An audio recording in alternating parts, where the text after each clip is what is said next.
반고흐의 편지 1873년 10월 런던에서 사랑하는 캐롤라인 그리고 빌럼께 오늘 아침 두 분의 편지를 받았습니다.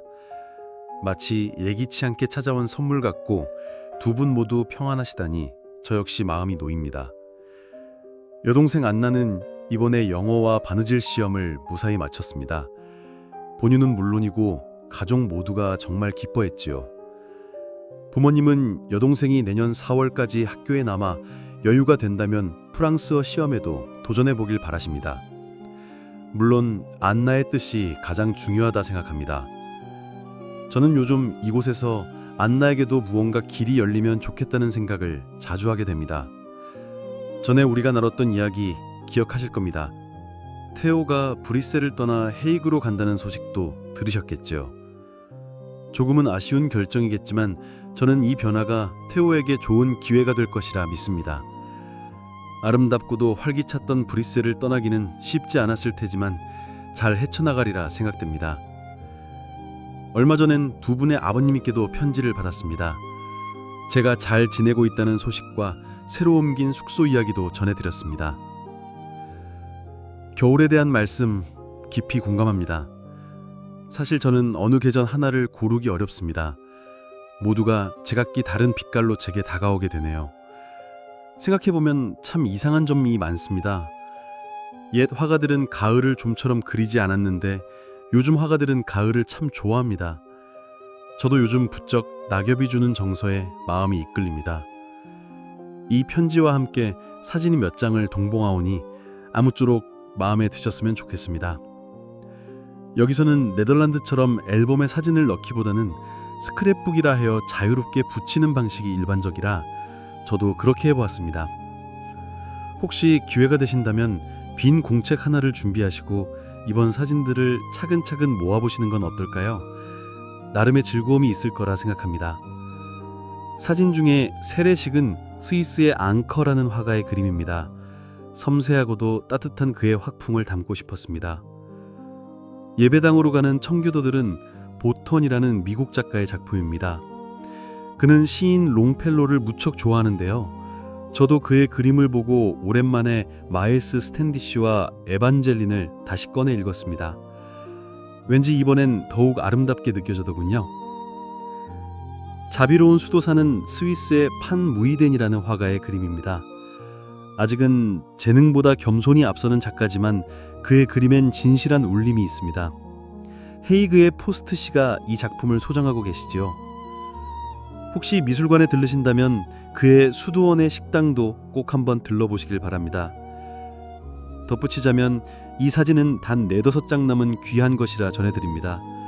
네거티브 필름이 손상되어 더 이상 인화가 어렵게 되었거든요. 테르스테르 씨를 뵙게 되신다면 이 사진도 보여드리시기를 부탁드립니다. 허니문은 에쟁 퀘이엔의 작품입니다. 그는 현대인의 삶을 진실하게 담아내는 몇몇 안 되는 화가 중 한 명이죠. 여관집 딸도 기억하고 계시다니 반가운 일입니다. 저도 참 아름답다고 느낍니다. 부게로의 그림을 좋게 봐주셔서 기쁩니다. 섬세한 감성을 지닌 분들만이 그의 작품이 가진 고요한 아름다움을 느낄 수 있죠. 이제 이 편지를 마칠까 합니다. 미슐레가 그린 가을 풍경의 사진 한 장도 함께 동봉해 드립니다. 글씨가 다소 흐트러졌을지 모르겠습니다. 생각은 길었고 손은 그보다 빨랐습니다. 부디 넓은 아량으로 읽어주시기를 바랍니다. 포텐거리의 모든 분들께 안부를 전해주시고 혹시 만나게 되실 지인들께도 제 진심을 담아 인사드립니다. 진심으로 빈센트 드림. 추신. 제 자리에서 한 여인이 떠오릅니다. 그녀는 그리 크지 않은 정원을 거닐고 있습니다. 이미 꽃은 대부분 져버린 그러나 바람을 피할 수 있는 아늑한 공간입니다. 마치 프랑스의 해안절벽 너머나 네덜란드의 모래 언덕 뒤에 숨겨진 정원처럼요. 이국적인 식물들은 이미 온실로 옮겨졌고 낙엽 아래로는 조각상들이 드러나 있습니다. 이 정원은 예술적 풍요로움이 감도는 것이고 그녀의 소박한 복장은 그와 은은한 대조를 이룹니다. 검정 혹은 그레이 실크 드라스에 연보라색 리본 하나만 달린 그 모습은 단정하면서도 우아합니다. 장식은 거의 없지만 바로 그 점에서 오히려 품위가 느껴집니다. 남편 앞에서는 우아하게, 가난한 이들 앞에서는 겸손하게. 그녀는 정원 끝에 다다르며 돌아섭니다. 이제 우리는 그녀의 얼굴을 볼 수 있는데, 그런데 이상하게도 어디선가 이 여인을 본 적이 있는 듯합니다. 혹시 암스테르담이나 헤이그 미술관에서 본 적은 없었는지요? 그녀는 필리프 대 샹파뉴가 그린 한 여인을 떠올리게 합니다. 그 여인은 제 마음속에 오래도록 남아 있었습니다. 순수하고 정직하며 적당히 지혜롭지만 세상의 덫에서 빠져나올 수 있을 정도로 교활하지는 않았던 여성. 그녀는 30년이 넘는 세월 동안 제 기억 속에 살아있으며 때때로 불현듯 떠올라 저를 사로잡곤 합니다. 그녀의 이름은 무엇이었을까? 지금은 어떻게 살고 있을까? 조금이라도 행복했을까? 인생을 어떻게 견뎌내었을까? 라는 질문을 끊임없이 던지게 만듭니다. 또 다른 기억은 반다이크의 여인 초상입니다. 발레하고 병세 끼는 몸, 그 고운 피부가 쇠약해져가는 몸을 간신히 감싸고 있으며 그녀의 눈동자는 깊은 슬픔이 담겨 있습니다. 그 슬픔은 노년의 것이었을까요? 시련의 상처였을까요? 아니면 차가운 기후 때문이었을까요?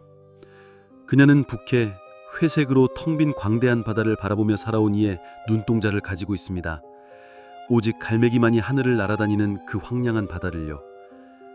쥐일 미슐레, 가걸의 동경, 레스피레이션 드 오톰에서 줄력.